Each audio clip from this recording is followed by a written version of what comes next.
Ако не са тия днес, ще е някой друг утре. Предпочитам да не е днес, окей? Ей, чупим ти врата и не усещаш нищо, нали така? Чакай малко, носорозите не са ли вегетарианци?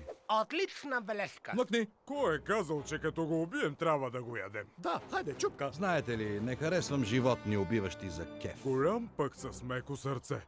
Аз съм с меко сърце. Добре, слушайте. Който от вас мине през тая пясъчна яма пред нас, взема ленивеца. А, така леваци, само крачка и сте мъртви.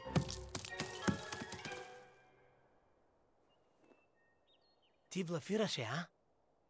Да, това беше блъф. Дръж го!